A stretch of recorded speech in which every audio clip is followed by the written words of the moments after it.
Go live, bam. So we're live right now. We're live right now on YouTube, and hopefully within a matter of a few minutes, YouTube should change. Yeah, so I'm gonna mute the YouTube, and hopefully within a matter of a few minutes, YouTube should change. So Yeah. mute the YouTube. So mute your YouTube if you got that open now. Within a matter of a few minutes, YouTube. Yep. All It's right, like cool. 4 or 5 seconds behind. It's perfect. Yeah, so it's a few seconds behind. So that's the thing. Like if you ever have them both open at the same time, you definitely want to mute the YouTube because it'll throw you all off. But that'll just give you an idea. So anybody right now that has that YouTube link is watching us live right now. That's awesome. Nice. The real dope thing about it is that this system also allows us to broadcast on Facebook Live. So let's say, anyone's preference. They just want to watch it on Facebook Live. They go to the Creative Cipher Facebook page and they watch it just like this. Wow. Right now. That's what's up. Yeah, let me screw back a little bit. That's baller. My producer over here sending out orders and stuff. All right, cool. So this is what we're gonna do. We're gonna go back and we're gonna do that. Intro again. Click it off. Yo, what's up, world? This is the Cuzzo podcast, pilot episode 1.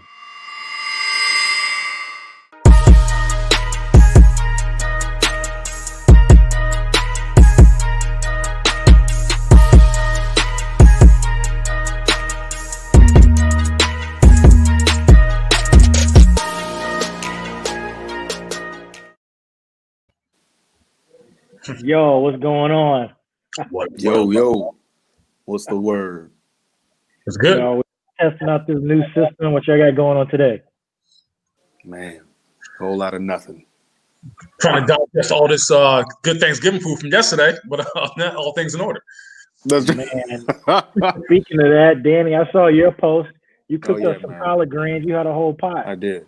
I had to go down. I had to.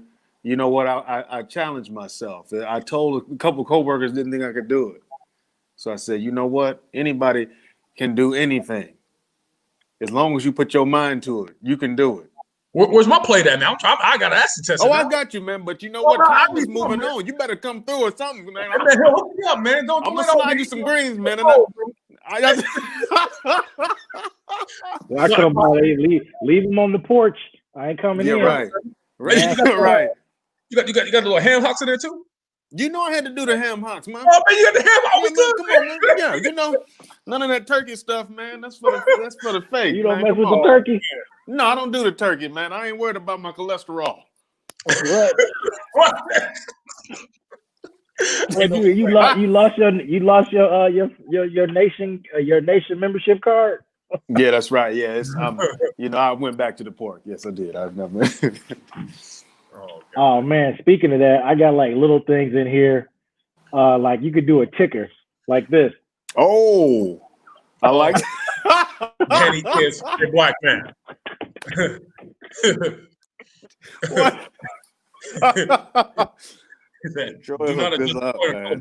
What? Your alter ego when you start snapping and going militant. Yeah, right. Brandon comes in on something. I like that. Yup. Y'all know when it's coming. I'm gonna get quiet and be like, yo, I'm gonna be in the back like a DJ, like what is it? Not DJ Drama, DJ Clue. Bam. Yes. Dude, you on the ones and twos right now, extra hard. Right. Oh man. Yeah, man. That's it. Word. Cool, man. So Brandon, what's up, man? I saw you had a competition a couple of days ago, right? How'd everything go? Man, let me tell you, man. One of the best experience, I think, one of the greatest challenges I ever took on. I did men's physique, bodybuilding. So it's pretty much the goals have a beach body type of physique, and then you wear your board shorts. You go up there, you go against the other competitors, you kind of start your different poses. And the judges decide, who has the best overall complete package. So, yeah, man, it was in DeKalb. It was awesome. It was awesome. You go through the 9 weeks of preparation and carbs and drop body fat, and you work out like crazy cardio. You bring it all together, and then you get your kind of 15 minutes of fame on stage. So it was fantastic. Was that the first competition? That was my first one ever. Yeah, and yeah, man. By the grace of God, I played as a top 3. So now I'm ranked, and now I'm gonna go from there. Oh, so what is that process? So when you place at one of those competitions, it opens up the door to the next phase? Exactly. So there's novice and open. So the novice guys are guys like me who never competed before.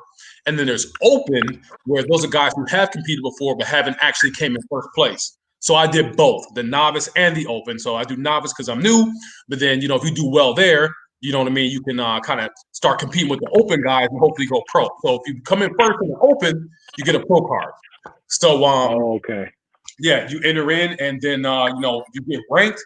It's good because now you go into your next competition as a ranked competitor. So judges know, who's at what show, what the ranking is. So unless someone comes in there and they just blow your physique away, you're pretty much fighting for the number 2, number 1 spot at the next show. So it's pretty cool. No, that's what's up, man. That's it, man. That's how it works. Okay, cool. The diet part of it all, like being able, like, sticking to that regiment. Like I wouldn't be able to do that. I'm gonna be honest with you. I don't think. It takes a lot of willpower. Like every single day, for every meal, you have to abide by these rules. First of all, I have a problem. I can't cook every day. I just don't think that's possible for me. So, it's Wendy's everywhere. Everywhere you turn, man, it's temptation. The classic chicken sandwich is a lot better than the spicy one. I just found that out because they put them pickles on there. Like you go to the hot chicken places where they got the chicken sandwich. Yeah, man, what you talking about, man? Like butt long and all the Nashville style. Well, Wendy's chicken sandwich is like that. Dude, I just found that out. Wait, so you would take Wendy's over? You said butt long? Yeah. Oh yeah. There's a place in the merchandise mart that it's like that Nashville hot chicken, something like that. Yep. Their sandwich is off the chain too. Yeah, I think it's called something on the coop or something like that. Yeah, something like that. Yeah. I went there for the first time after the show. Bomb chicken sandwich. Bomb. Speaking of that, so after the show, did you just like go ham? Oh, I was on a binge, a 3-day binge, man. Like, oh, dude, you're in a different world. It's almost like you're brainwashed for 9 weeks of like feeling like you can't do certain things. It's very weird. Then the curtain goes up. You can eat what you want. It's like you go to a grocery store and you feel like, wow, can I do that? Is that okay? It's like this is bars that's up. You realize you can buy it, you can eat it. Yeah, man, I went to the store, man, I was buying like, Pop-Tarts and Nutty Bars and Reese Cups, man, and a pumpkin pie. I got everything, bro. Like Oreo cookies. I went ham. Yeah, that was. I'm just now coming off the high. The snacks was like no joke. Oh, it was no joke. I still got stuff in there now, man. I probably ate more junk food in the past 3 days than I did in the past year. It's crazy. So did you have a coach? Were you working with anybody? Yeah. So my one buddy who I trained with, he's been in the game for a while. He just took me through the whole prep process. He did all my macros and all that stuff. And I just stuck to the plan. Okay. Yeah, that's cool, man. That's definitely the type of thing you got to have the right support system because it is no joke. Of course, once you've done it a few times, you pick up on things, but you still need people that are pushing you. You do. That's a fact. Even the guys in the pros, they all got coaches. You need someone keeping you honest. You know what I'm saying? So yeah, man, it was tight, man. I'll do another one. I think by first quarter 2021. Okay. Do you think 9 weeks? Do you think 9 weeks is a good amount of time to prep for that, or is that like a standard time, or what do you think? Depends on where you're coming in at. Some guys get really out of shape in off season, so you might need a little more time to kind of tailor up. But 9-8 weeks even, that's a pretty good range, and slowly bring down the carbs and up the cardio, and your physique can be ready in time. So yeah, I'll probably do like an 8-week prep for the next one. Okay, how many of those do you think you're gonna do a year? As intense as it is, honestly, unless I can do like a back-to-back show where I have one show at one point, maybe 2 weeks later another one, I can't see doing more than 2 shows a year. Okay. It's that tough. Good though. Yeah. That sounds like cats that do the marathons. Like they only do, unless you're on that another world, You know, you do one true. marathon and you're done. You're done. It takes a lot. It takes a lot out of you, man. So just like, yeah, like I said, if I can catch like a back-to-back one, maybe 3 shows, but outside we're talking like a full prep, a 9-week prep, twice a year. That's it. I was just curious, like how the judging went, because like I don't know, man. I mean, it makes you wonder because everybody looks good. Like, how do you give someone first place? It gets that also there's a couple mugs in that first round I saw who like I'm like, okay, y'all not finished training or something like. Yeah. There were some guys up there just they shouldn't have been. They I'm like, ready. just because you put oil on, that don't mean because I wish I could demonstrate it right now. That I'm not kidding. That one pose, that quarter turn, I seriously thought this is my real thought. So I thought of like a couple of them were doing the pose, but then forgot how to do it. Then they like had a question for the judges. That's what it looked like. Like it looked like they was like, wait, how do I? Is this? Because like the way they was holding their hands was like, I was like, the dude Jag, like he forget how to do it. I was like, what is it? And then I started seeing other people do it. I was like, oh, okay, so they gotta like kind of move their hands, then like lock into it. Yeah. But like it was like 2 mugs that were like really like jagging it. Like I was figure out like how do I do that? They look confused. The way they was turning their heads, like they look confused. I was like, they have questions or something. He's like, is this the right yeah. Like the way they was turning to look at the judges, I thought they was like looking for some sort of clarification or something. I was like, what is this? Yeah, there were a couple guys that's like, it wasn't time yet, So yeah, they fall through the crack sometimes. Right. Man, that's crazy, dude. Speaking of like just intense training, I was looking at I like to look at LeBron and how he trains and all that stuff. They just got the 6th man of the year last year from the Clippers on the team. You think they're gonna go back to back? Dude. Well, let's see. They let go of Danny Green and they picked up Montrezl Harrell, right? But he's 6th man of the year. I mean, yeah, it's hard to say because the way he plays, like, I mean, the thing was Danny Green like wasn't hitting shots. Yeah, Danny Green, I don't feel like is a factor. But the only problem is he is more of their style, though, to me. Like that, like run and gun, like shooting, shooting threes in the transition, just launching them. Like that's what they do. Montrezl Harrell don't do that, but he will make them more like a kind of strong team. They'll be more like, they're bigger now because they're gonna play bigger. Mm-hmm. Like it's just gonna be more opportunities for LeBron. Gonna throw about 10 more alley-oops a month. 10 more alley-oops, yeah. He's just adding his numbers now. Yep. Yeah, I think you made a good point. I think Danny, like, maybe they changed how they score, but I don't know exactly they'll be scoring more. Right. So how much better they're going to do. Now we're talking, from a 56-game season now to a full 84 across all teams being able to, no bubble. Everybody's going to be competing. So it's going to be a much different season. Back-to-back, if I'm going to say probably not. Yeah, it'll be who do you think is going to stop him? Huh? That's a good question. Who do you think is going to stop him? Let's see here. Coming up. All right, so I know. Okay, so what's the name? Westbrook is gonna. He's leaving Harden. They're about to split. Let me see where he ends up, and I'll probably have a better prediction. Because those two, I'm not surprised. Westbrook's the type of dude. He wants the ball. We all know that. You know what I mean? Like call him a ball hog or whatever, but it doesn't mix with a Harden who is a scorer. You know what I mean? So you got a guy who's super stubborn. You know what I mean? Who wants the ball all the time. And we got a guy who pretty much does a Kobe every here and there. Pretty much just like likes to score. So. In the West, possibly. I'm gonna put some more faith in Harden squad. I'm gonna say they'll be a contender. I think they could possibly do it. If we're talking the East, who could possibly take them out? Wait, so is Harden staying? Because I thought Harden was leaving too. I think Harden's gonna stay. Russell, without a doubt, is gonna be he's gonna be gone. I saw something where Harden was trying to go to Brooklyn.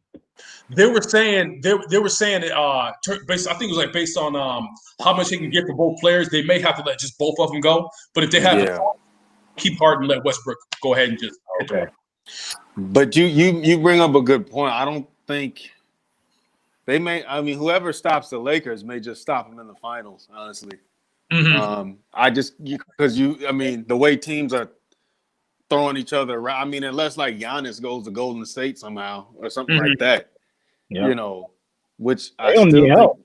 Yeah, I mean, I don't think because the Clippers. I mean, unless you know what, we sleeping on Denver a little bit. Although the Lakers beat them, right? The Lakers. How many? No, did Denver win any games against? They Lakers? won one, I believe, at least. Just one. Yeah. Yeah, they won one. So. You have to adjust. Yeah, we'll keep Denver on the radar. I forgot about that. Yeah, man, I don't know, dude. Like, we'll see what happens, but it just seems like they're just gonna reload, retool, and honestly, man, it may not be a cakewalk, but I still think they're gonna go back to that. Again. Yeah, because see, AD was talking about not signing his contract until they figured out what Giannis was gonna do. Oh, because if Giannis does not do his supermax, he's going to be available next year. And then if the Lakers or if AD doesn't do his extension, however it works, he'll just sign a 1-year contract. 1 year. So they have the money for Giannis next year, and then everybody's going to hate them. That I see the strategy. Yeah, I see. That's true. Yeah. Yeah, I mean that could be. I mean, if that happens, I think LeBron's gonna play for like another 5 years because you don't have to do anything. That's true. That's true. It's a blowout at that point. I just hate how every year it seems like they blow up teams. Like it's almost like you go to the gym and just guys are like, whoever loses, they just pick a whole nother squad. It's like that every year. Like team it feels like a scrimmage. Yeah, and I'm like, man, I don't know. All right, keep going. I don't like that. Sure. Yeah, I don't like that. I mean, I just feel like keep something consistent. Yeah. It's like, I mean, I hate to compare it to like the other decade, but like look at like Reggie Miller. He played for the Pacers and that was it. Like that was it, yeah. Ewing virtually played. He's gonna take my spot for a second. He's gonna take my spot for a second. Come on and sit down. Oh, hello there. Man. What an adorable guy. Look, Troy, he looks a lot like you. He does. I was looking at pictures online. I'm like, man, that is Troy. Boy. I see Troy. Yeah. Although I'm sure Kim disagrees to some degree. She gonna hear you whenever she watches this on YouTube. Yeah, I know. But yeah, man, it's I don't know. The NBA is weird. Plus, they're getting ready to start in like a month, right? Or no, like 4 weeks. No, the season starts next month.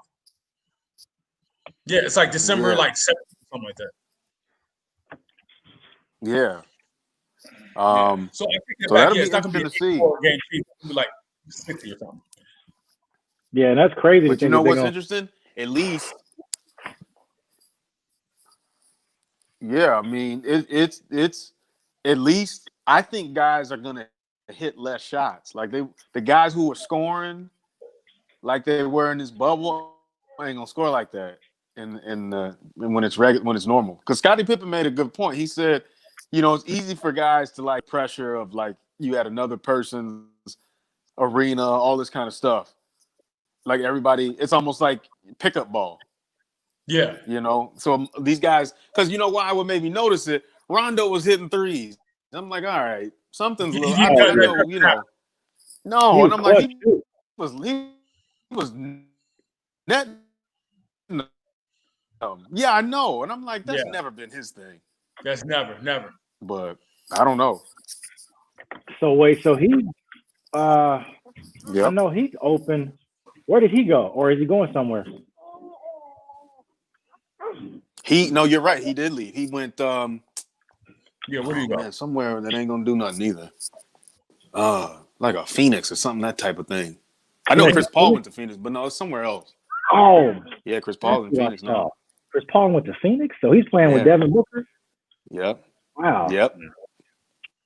I mean, what was that deal all about? That's his best deal? Or? I don't know. They're not You know going what? anywhere. You know he's not well liked actually. Oh, Yeah, Chris Paul? no, a lot of people. Not at all. He turns people off out here. Oh, Yeah, big time. yeah. I don't He's like him. I'm people not a say fan. Yeah, they say he's too he hasn't won anything yet. He's like I don't want to use the term bossy, but like that kind of that Hey, type. Yeah. Okay, yeah, look, that's the little toy, huh? yeah, I like that. I like That's that. cute. yeah. He just threw it over. He just threw it over. Wait, is that? I didn't get him that, did I? Wow. I can't hear you actually. Can you hear him? Nah. Okay. Um. But yeah, I gotta get my charger in a bit. But yeah, well, we got a new president. All right. Almost forgot about that. What'd you say? I almost forgot we have a new president. I know. I mean, Oh, I said we got a new president. yeah, man. This is a crazy time, man. You still had over 70 million folks that voted for Trump. So it's not like his ideals or even some of the policies are necessarily going to go away. I think he will probably even have. I don't know. It's two ways. It's a couple ways to look at it. He's definitely going to have way more wiggle room now because he doesn't have the parameters to be he already labeled himself as not being a politician, but now he could just get on television and he doesn't have the weight of the office, the responsibility of the office. He also doesn't have the power, but he does have all of those followers already. So they've talked about him creating his own news channel. The only thing with is that, pop culture really defines the direction the world moves. And so he and a lot of his philosophies are fading in a way because they were holding on to something that was older. And so you have younger generations that are still aligned with some of the stuff for sure. But for the most part, when you look at with the protests, you look at a lot of the stuff, it was moving in a different direction. And I just think he's not going to have the commercial sway. Like he's going to have a lot of numbers, but eventually he's not going to have the pull, especially if Hollywood is not behind you or Hollywood's not backing you, because it's not going to be cool to be with Trump. It's going to be like cigarettes were. Like we grew up in a time where we saw people smoking and we could watch how, even though we knew smoking was bad, it really wasn't until it was branded as bad. Yeah. And then things started to change. Yeah. That's a good point. So if he doesn't have that marketing machine. You took the word out of my mouth. Images, the ideas aren't marketable. Yeah. People are not going to want to spend money with him. He's going to become toxic. And it's already happened at a business level. You got all of these companies that, they don't want his name attached to their brand. Yeah, that's true. Because you got a lot of influencers that they're gonna say they're against that, they're gonna be a lot of people that actually do like him, but they won't want to be seen in that light because they know. So so it's still gonna work against them. But again, crazier things have happened. That's just my philosophy. No, that's true. Plus you got Kamala coming in. You see forward thinking. I honestly, dude, I could see her running for president. Dude. I hope she does. Well, again,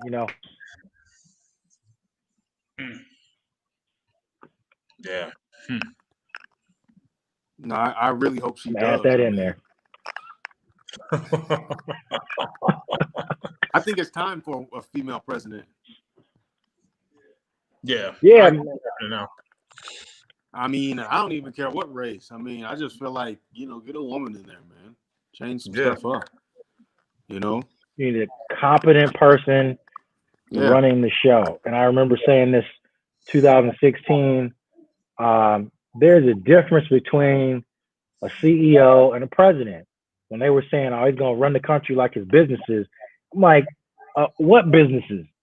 The ones that all went under? Like, Exactly. why are you surprised at what's going on right now? I think he was just a vehicle for folks that actually know how to use the system, political system that is, to get some things done on their behalf. Now, I don't believe he's a stupid person. I think he knows his lane, he knows his brand, he knows how to leverage it, and he knows how to play the role of it. You know, and it's kind of like when folks were talking about, you know, certain celebrities that got popular for, you know, for tapes coming out. Then they became a popular person or whatever. And I'm like, yeah, maybe they don't have the most amount of talent, but they knew how to use whatever it was to get them at a position where how they became famous didn't matter anymore. They were just famous. Yeah. Like once you cross that threshold, unless you do something to kill your reputation, you will always have that to lean on. Like Kim Kardashian, basically. Yeah, yeah. I mean, that was. Wait, that's what I was going Paris, with that. Right, that's yeah. Was Paris Hilton the same way? Did she? Yeah, I mean, she was kind of famous because of her parents' name, but without a doubt, she got a commercial. Yeah, now she has that. Yeah, although that, I mean, that's kind of like, I don't know. I mean, I feel like that's definitely like no barrier to entry. Anybody could do that. Like if you're just gonna be on tape, getting whatever, you know, doing whatever you wanted, you know, like in that way. Then it's like, all right, well, what are we talking about here, you know? But that's like the clout chasing. They didn't call it that then, but that's exactly what it is. Exactly what it is. Yeah, for sure.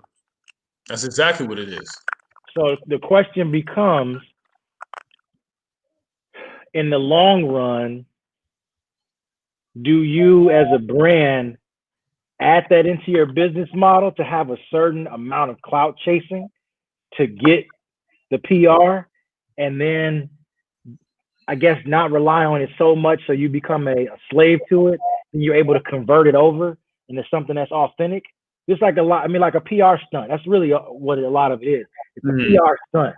The problem becomes when people become a slave to their PR stunt, they can never get away from it. And so they're always labeled that thing that made them famous, opposed to using that thing to get into a position and then turning it into something else. I see. So you gotta have a strong team around you and play it right. Think about like folks like Young Thug, like that dude when he was wearing the dresses and all of that stuff. I don't really remember that now. I mean, I don't think about it now. Yeah, that's true. I think that can go both. Like that's a little tricky though, because like look at Tekashi 6ix9ine. Like, so I just saw his documentary recently, and that's exactly what he did. Even before the purple hair, they said he was just walking down the street with these T-shirts on. Like he would just have like obscene words and phrases printed on these shirts. Yeah. And so people could literally just give him that attention. Like he just wanted that shock value.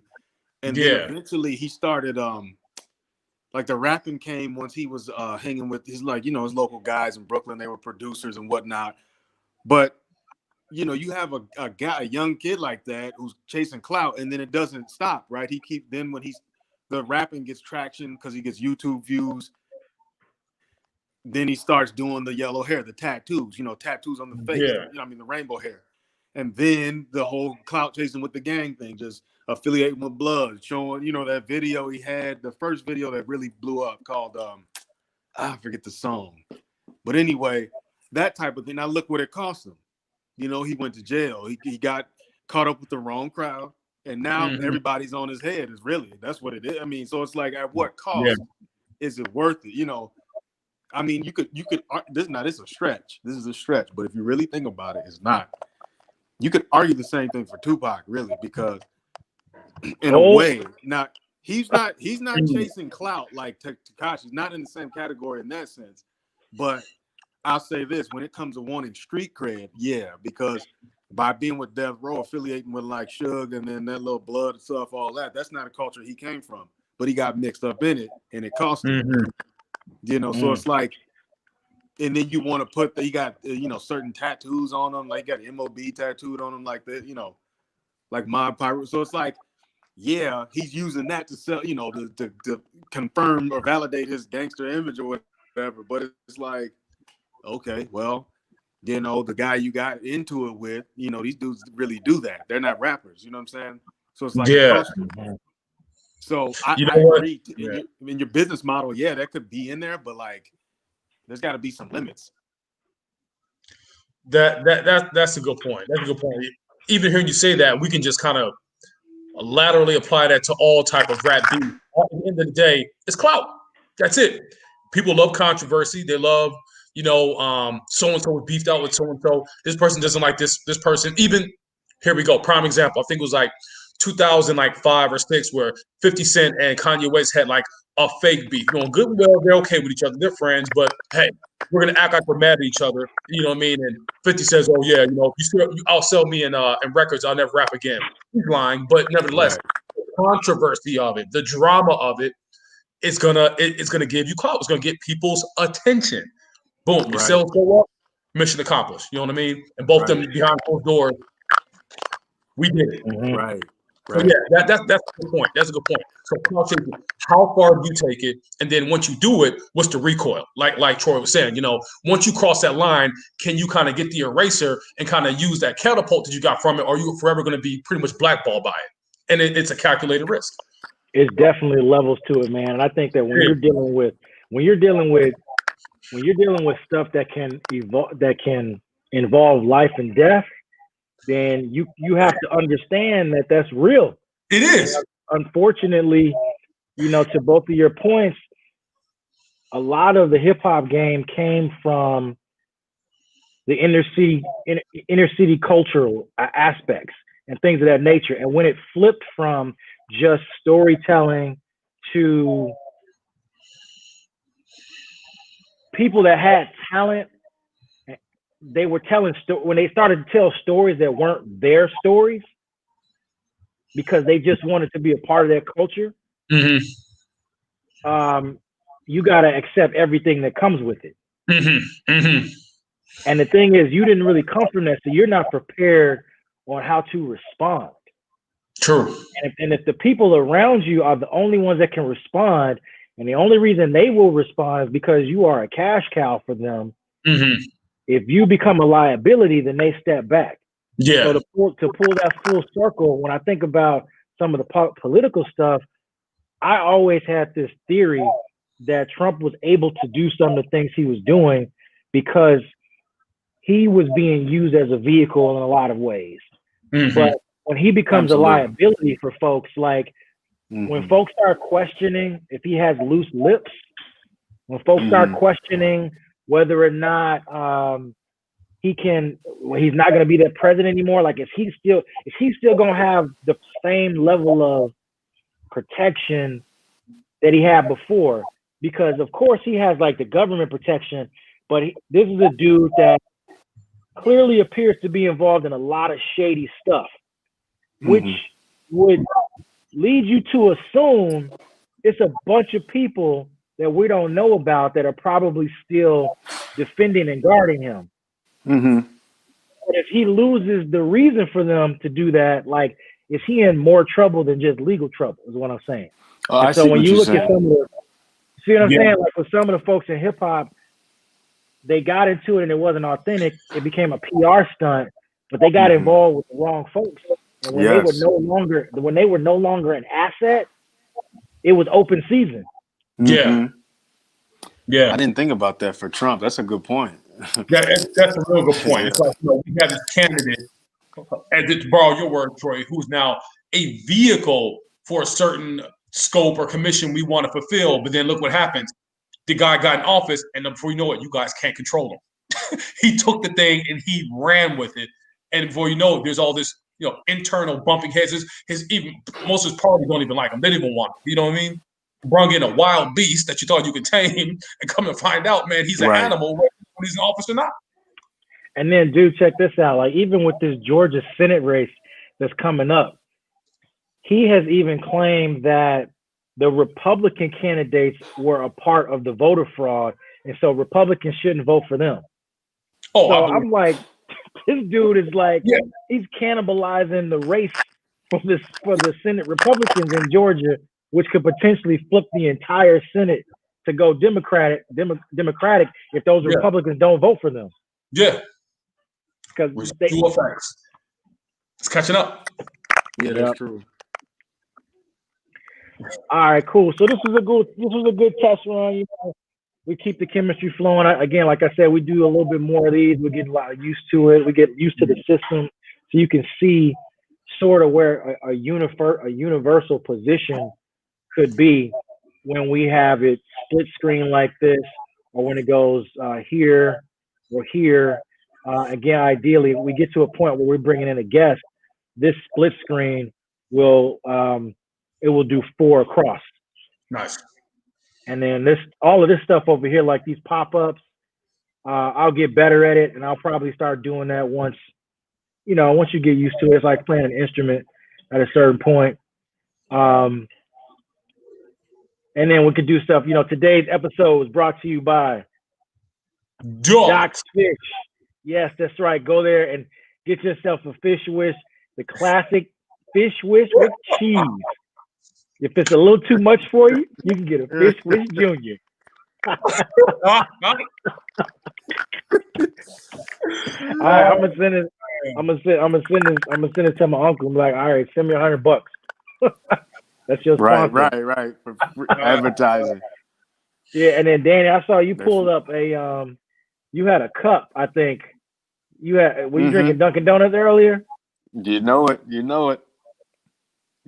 See, we have to make this larger. See how that pops up. I'll see how it looks on YouTube, but it looks small when it pops up here. Your lower third, the king of Dunkin' Donuts. Yes. Is that still your handle? Yeah, that's one of them. Yeah, that's probably because the other one is Denzel Foxington. But whatever. I think this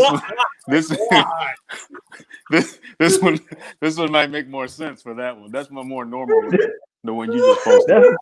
That's the one I thought it was Denzel Foxington.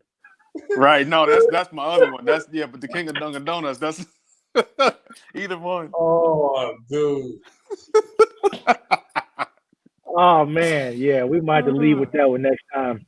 Yeah. All right, folks. Thanks for joining us on this. I guess we call this Cuzzo test round 2 on this new system, and eventually we'll get better at this so people can watch it on YouTube, Facebook Live. Then we can record it. But check us out on all social media. Follow us at Creative Cypher. Check out the outro.